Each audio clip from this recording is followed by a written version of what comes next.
Hi, this is Stephanie with House of Fritz, and I'm so excited that you're here with me today.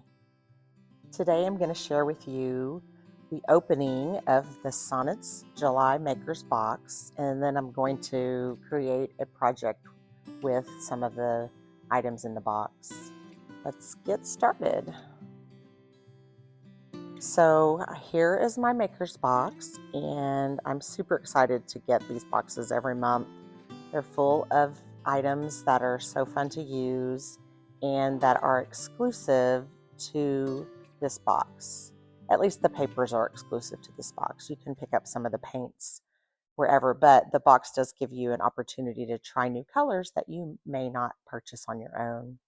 So I go into the box and I'm going to show you the Royce Cycle decoupage papers first. And these papers are so pretty. I love Royce cycled papers. They're pretty large. And you can use them on one large project or multiple smaller projects. And the first one I'm going to show you, I believe, is called Faded Botanica. I'm having trouble getting the package open. I don't know. I don't think I've shared this, but I have rheumatoid arthritis, and sometimes my fingers just get stuck.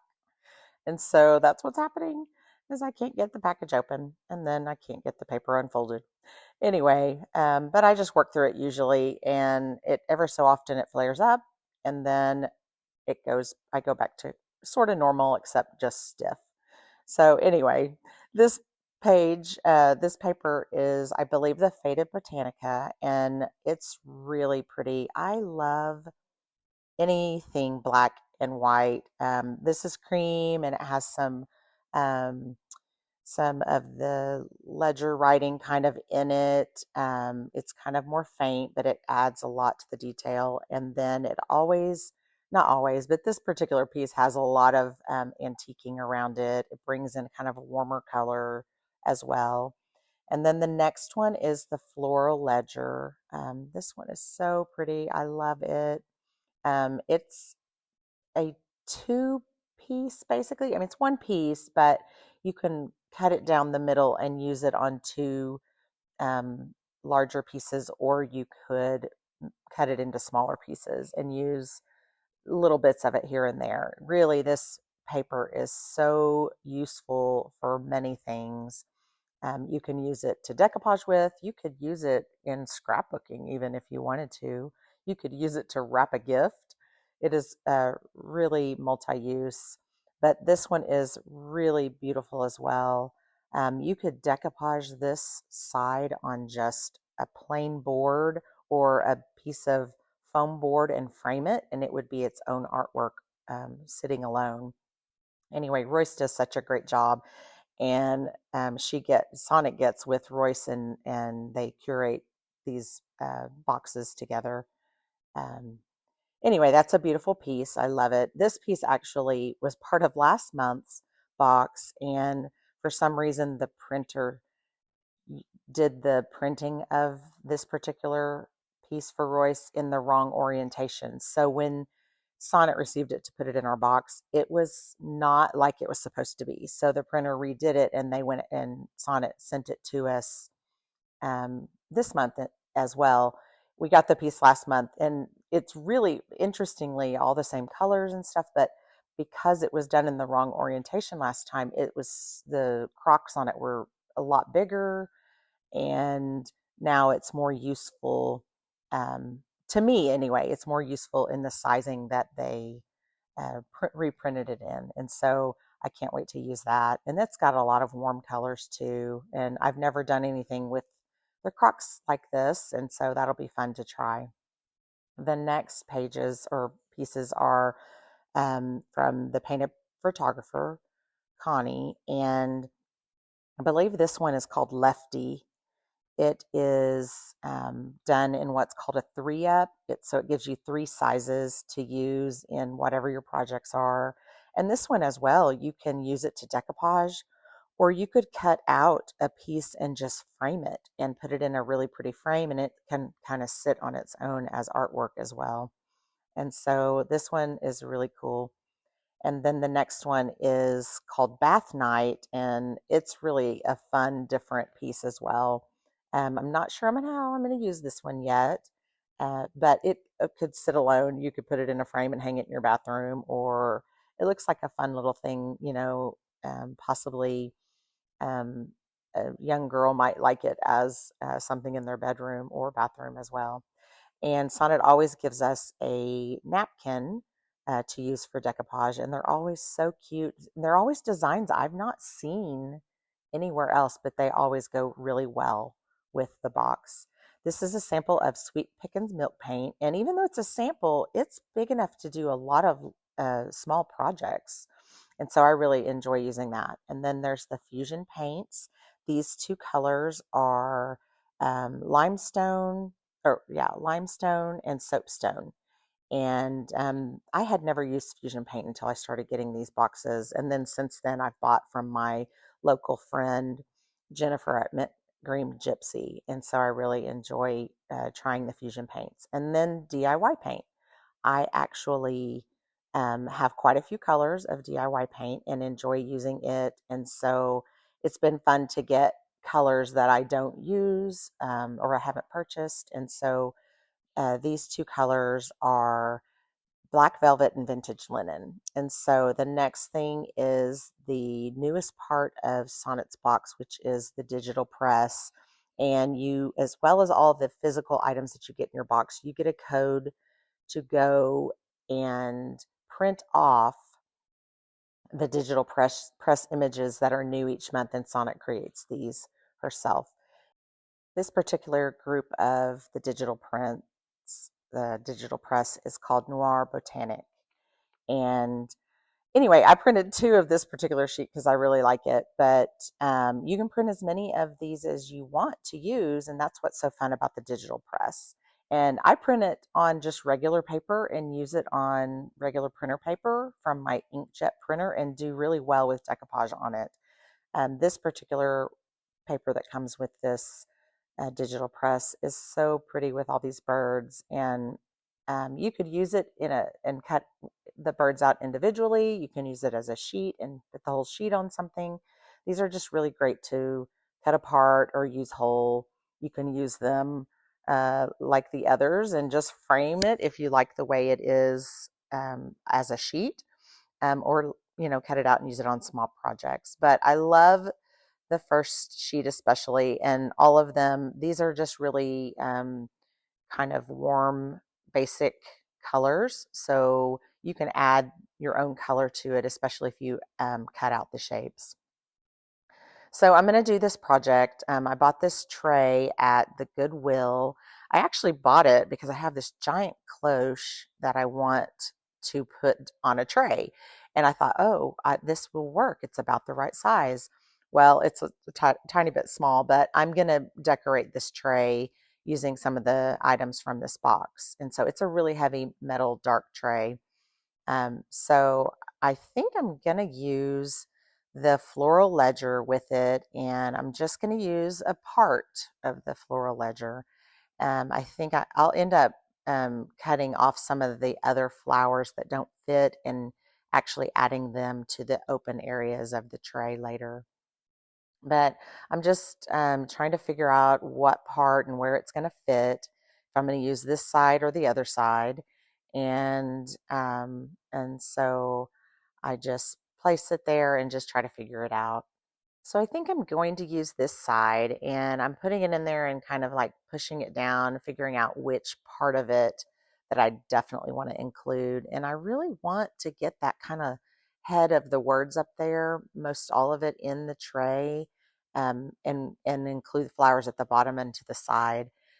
So I'm deciding I definitely need to paint the surface of the tray a light color, because in order for your image to pop on decoupage paper, you want a light color under it so the true color of the paper shows. Otherwise, the color of whatever you're decoupaging it on will kind of show through the paper a little bit because it's not super thick paper.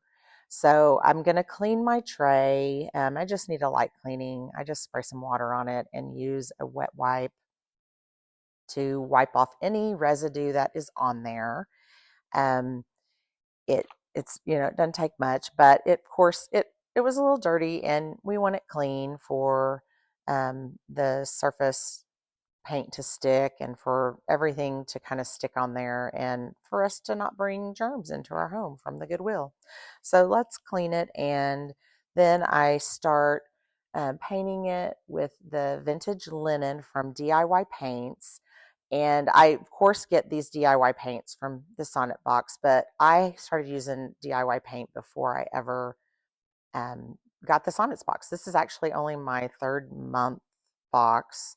I just wanted to try it out and see, get the actually really my most desired part of this box was the exclusive papers from Connie and Royce. And so it's really fun to, get something that you can't get anywhere else and that's more limited edition. So that's why I've been getting the Sonnets box, so I can use these papers and really also to try new colors and for the milk paint colors that you can try. And they come to you, so you don't have to pay extra to order them anywhere else at the moment. But anyway, so I put a coat of paint on there, and it doesn't have to be perfect because I'm covering it with the paper. Mostly, I just want the color to pop through, and if there's any, large blotchy spots that are too dark, they might show through. But on this paper, it's very busy. It's a little darker on its own. It has its own blotchiness, so none of the issues are going to show through on this paper. But I go ahead and dry it so that I can touch it up in order to get the surface the way I want it to be. And I decided to go ahead and clean up the images. On the DIY paint, it's very wipeable until it dries hard and cures and is top coated. Then it's super hard and durable, and you're going to have to sand it off if you have put your top coat on it, because you will not be able to wipe it off. But I'm going to go in and touch up and make sure I have a little bit more even coat.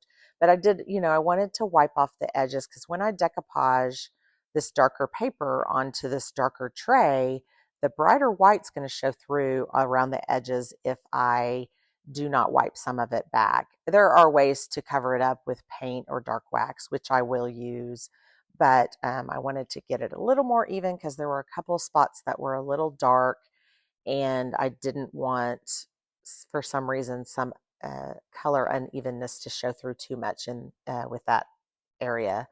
So I'm touching it up and going around the edges and trying to be a little more careful, although you can see I will have to clean up the edges um, a little bit more.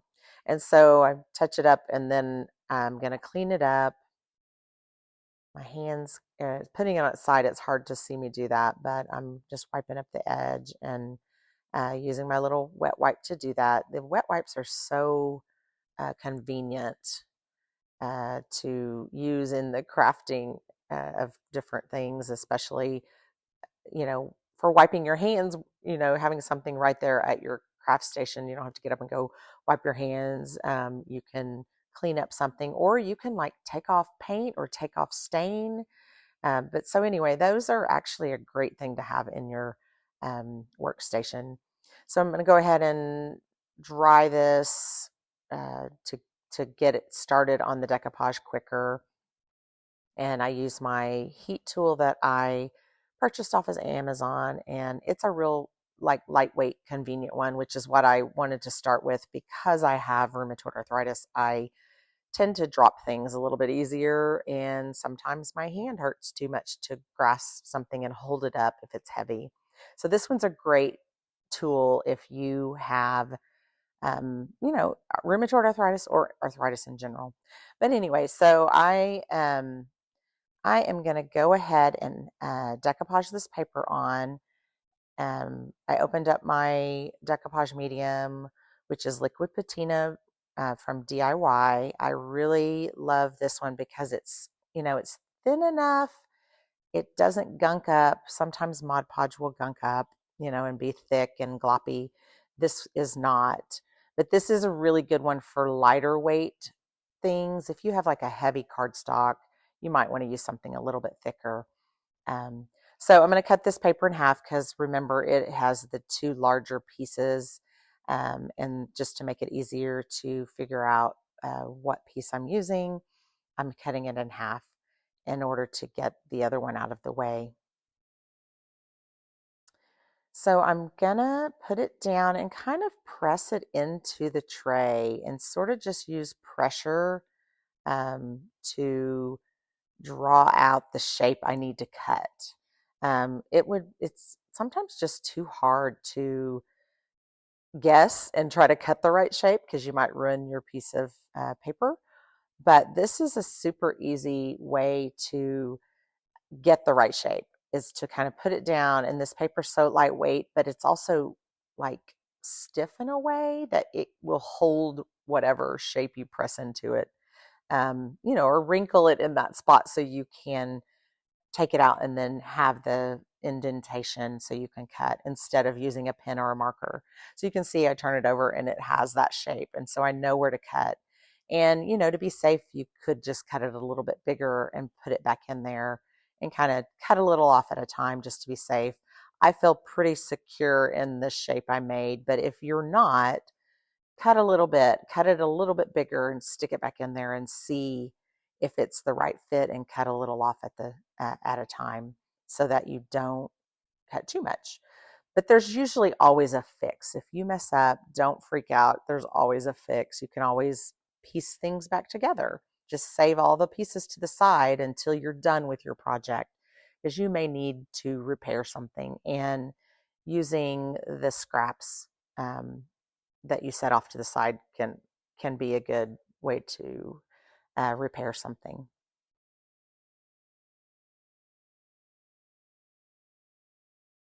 So I'm just cutting it out, and then I will place it back down and see if the fit is right.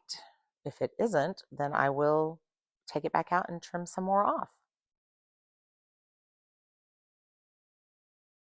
You can see how it fits mostly, and then when I start decoupaging it on, it may end up, you'll see some little white areas of paint off to the side. And so there's an easy fix for that when we get to that stage. So I'm going to start laying down my decoupage medium, Liquid Patina. And I actually get this from my local friend who has all the DIY products local to me. So sometimes it's easy to just run and grab them. And her name is Jennifer. She has Mint Green Gypsy. She has Facebook, YouTube, and she is in a couple of the local antique malls here in the DFW area. Um, she does a lot of really cool projects, so y'all check her out on YouTube as well. In order to loosen up the fibers on decoupage paper, especially the recycled paper, you can spray it with water, mist it, use a mister bottle instead of a spray bottle. That actually helps you to control the water a lot easier. But you can mist it and it will loosen up the fibers, and it makes it easier to decoupage with. It makes it easier to move it around. You still have to be really gentle with it. It's not like a napkin that will completely fall apart or pull apart if you pull it while it's wet. But it is easier to get wrinkles out and to smooth it down when you do this. And this particular type of decoupage paper is a lot easier to use for decoupage than anything I've ever used. It actually, if you leave it to dry with a little wrinkle in it, usually it will dry and kind of shrink in and pull it out anyway. So as much as you do want to work to get your wrinkles out, you can, not overwork the paper, and, know that when you leave a little bubble or a wrinkle, it may actually kind of pull out on its own with this type of paper. So I feel like it's really great paper and easy to use. So I'm just going to work out the bubbles as much as I can, and not going to worry too much about all the wrinkles, but I do try to work them out.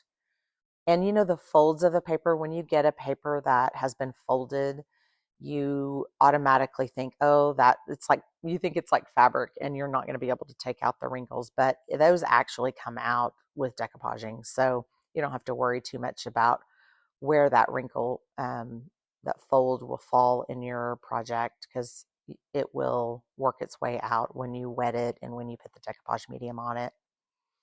So I'm continuing to work out all the bubbles and the wrinkles, and using a little bit of the medium on top to help smooth it. And so I'm going to go ahead and finish laying down the rest of the medium and finishing to smooth down the paper to finish the process of putting this paper on the tray. And just remember, like if you can see at the top of this tray, there's a little bit of white, and then off to the side to the right, there's like an edge that's kind of going up on the lip of the tray. And so I didn't get it perfectly centered.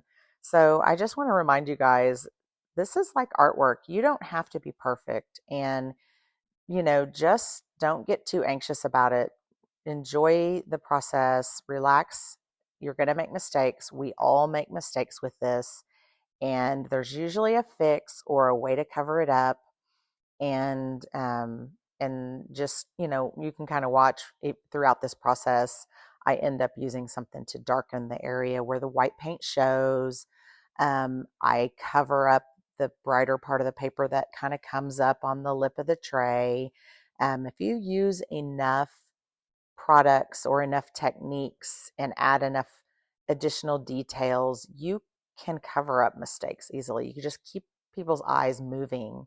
This paper itself has a lot of movement to it, so it causes you to look from one spot to the other, back to the bold flower, and because it's like that, you keep the eyes moving. And so that's the same way I look at all these projects.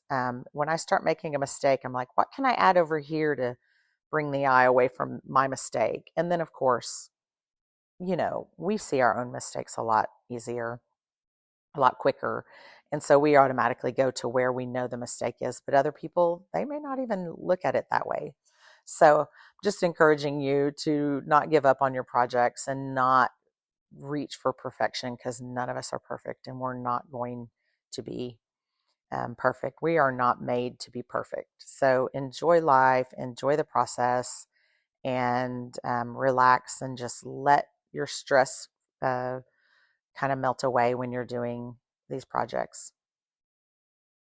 So now I'm just adding another layer of decoupage paper, or excuse me, decoupage medium over the project, over the paper, so that I can at least make sure there's like a full protective coat on it and it keeps it held down to the surface. I'm just kind of cleaning up the excess, and then I will let it dry. So I've let the main surface dry, and I decided I wanted to cut out some of the excess pieces that were on the additional part of that paper, to add to the tray, add to the design. And so I just cut out around the edges of the paper, of the additional roses, and I'm going to add them to the tray. So I'm laying down more of the liquid patina, and I'm putting the first rose down, and I get it down there. I put on the decoupage medium. I'm done with, I'm finishing what I'm doing with that particular flower, putting a coat of medium over the top of it to leave it. And honestly, I pick up the next flower, and I decide that it's the other one's not in the right place. I'm trying to figure out where to put these just to make it all balance. And, it's, for me, it's a gut feeling. There's no rule as far as I know. I'm not a trained artist, but there's no rule in how you create things. It's what do I want to see? What feels right is usually how I'm looking at it. What looks balanced? What keeps your eyes moving? And so I spray the back of this little flower and put down some more decoupage medium. And this is when I realized, oh, I don't really want them to overlap. And I put the other one in the wrong spot. So I'm over here, like, where can I put this? And I start putting it down and realize, I don't want to cover that up. So I end up moving that one to the side, and I literally peel up the other one. So here I am peeling it up gently. And honestly, you can do that. This one, I just laid it down. It's not dry yet. Just be careful. Peel it up, move it over, put some more decoupage medium on top of it, and there you go. You feel more comfortable with where you put it. But just remember to be gentle if you do that. This paper's pretty strong, but also, we all have our weak points. So it'll have a spot where it might tear. And if it does tear, just piece it back together. It's all going to be fine. So I put it down where I think I want it and go ahead and lay down this next flower. And I do kind of overlap it a little bit. And then I cover that one with the medium to hold it on.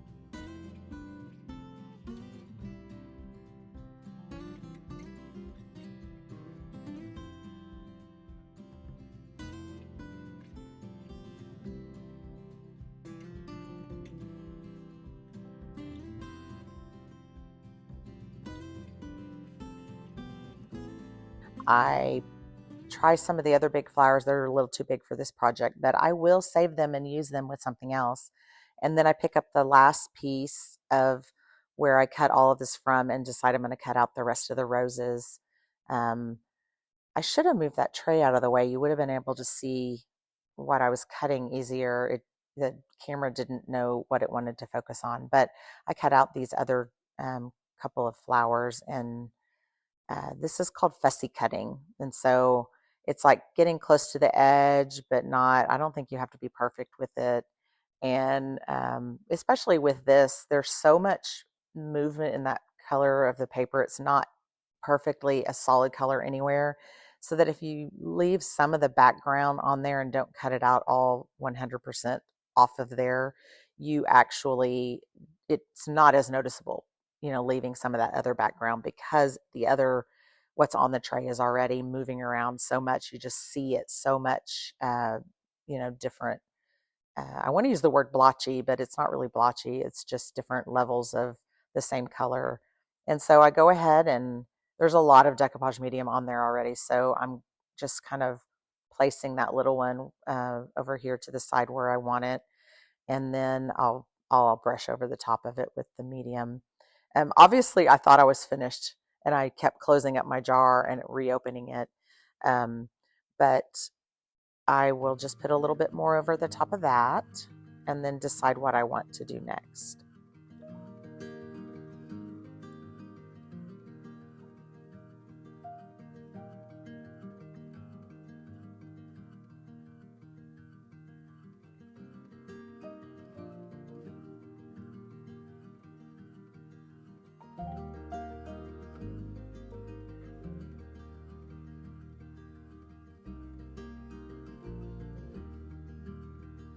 So I decided to cut out another portion of the paper to get out, another rose.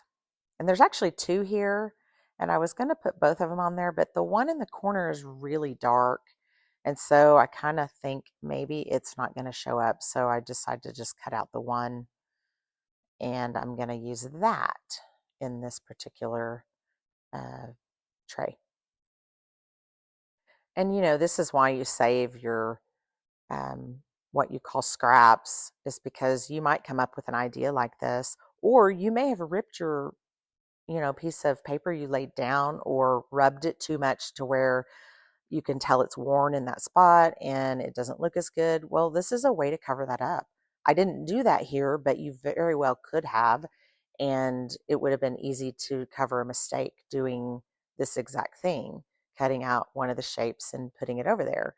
And then if you had to do that, you definitely want to balance it with something, maybe on the other side, or if that color of this happens to all be the same colors, but if the one paper you're putting on there has, one color that is really prominent, you may have to add it to the other side to create balance. But all that to say, this is all one color. I just added one more rose, and you can see it didn't even fit all the way up to the edge of the tray.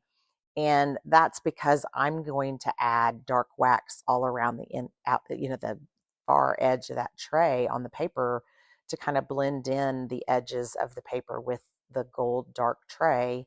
And So I know that that dark wax is going to kind of cover up that spot and blend all that in. So I don't have to worry about it being perfectly up against the tray right there. So I put one more coat of uh, decoupage medium on there, and I'm going to set it off to the side, and it needs to dry.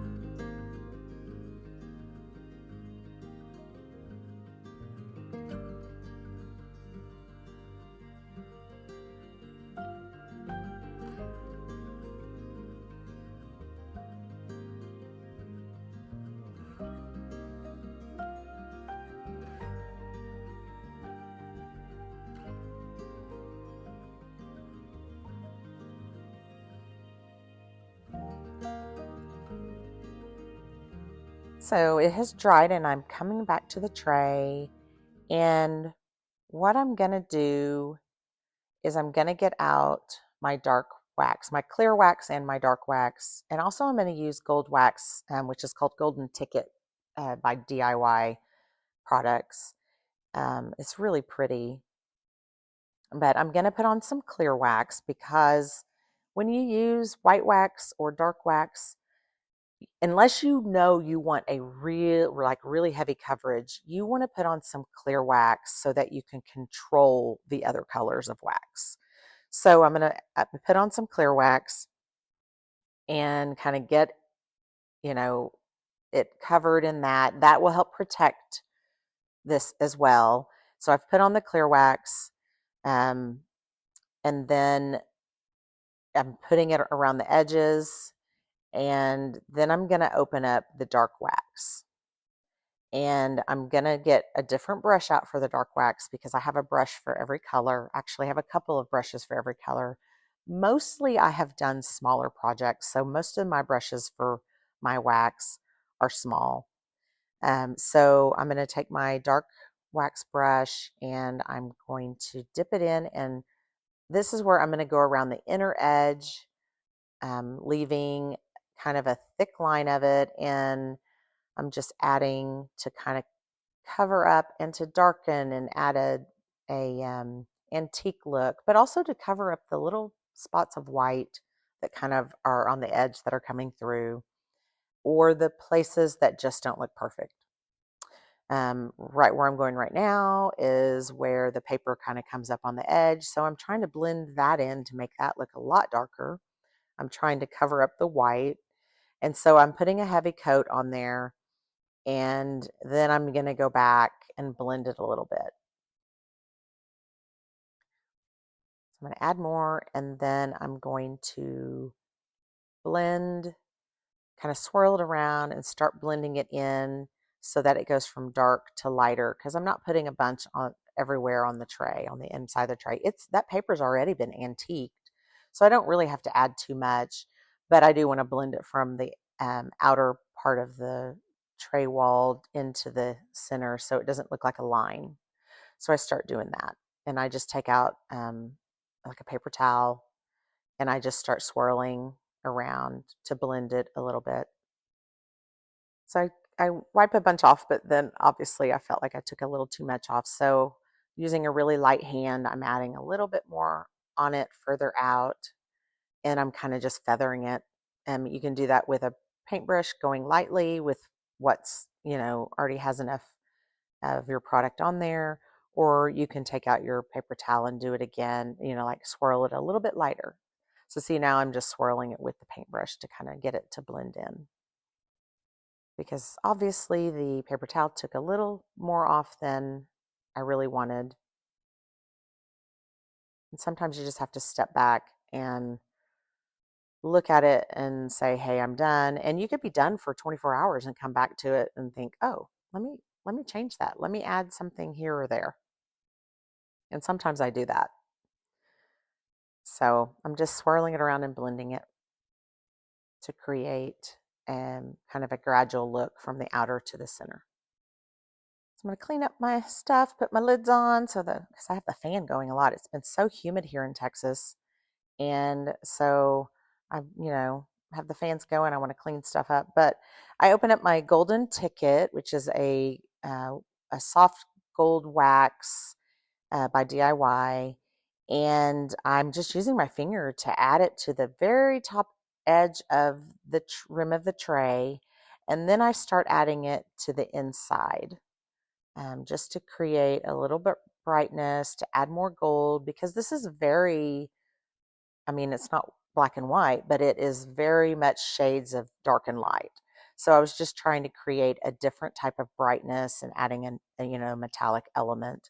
And in that tray, it actually has a bit of a metallic look and like um, an aged metallic, darkened look to it, but it doesn't have a lot of gold. So I want to add a little bit of brightness. And right now, I just love some gold on almost anything.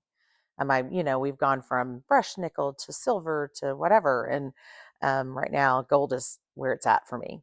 So I'm adding the gold wax on the inside, and just kind of going around the inside and being a little bit artistic with it, just putting it wherever I want to put it.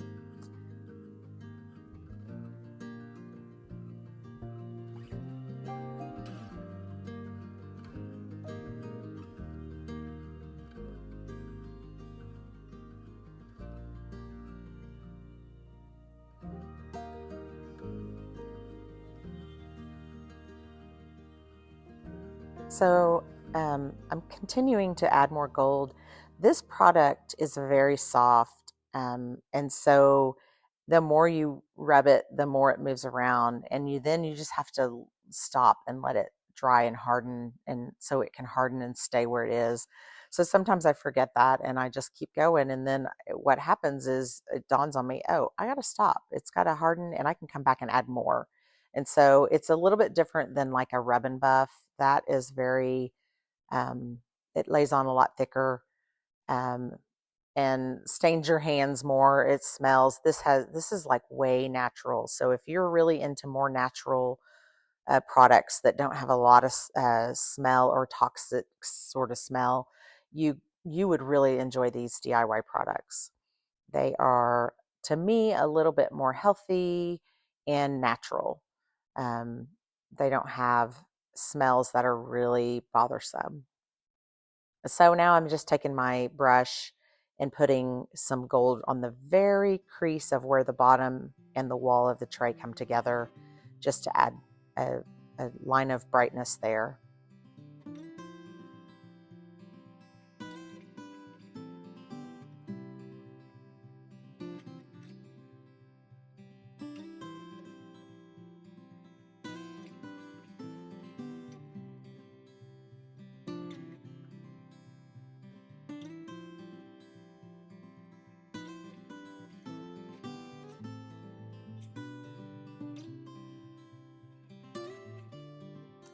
And all of these techniques and things I'm doing right now are the artistic touches. They're not necessary. They don't have to happen. The tray was fine before I even got to the gold wax. But if you want to add more details and be more artistic, and they're just all kind of your own stylized things, you can add and subtract any of these steps I've done in the last few steps. Once you've put that final coat of decoupage medium on there, that paper's pretty well protected. And so you could be done with just that. I then added the clear wax. That would be one more step of protection for the tray. And you could be done if you don't want it darken it anymore. It could sit like it was perfectly fine. So just know that in your steps to being creative, it's a lot of your own opinion. It's a lot of what you like and what your vision was for something. It does not mean it's right or wrong. You can add and subtract and do things to your liking when you're watching other people's videos. Just remember, it's ideas and techniques they're showing you. It's not hard and fast rules.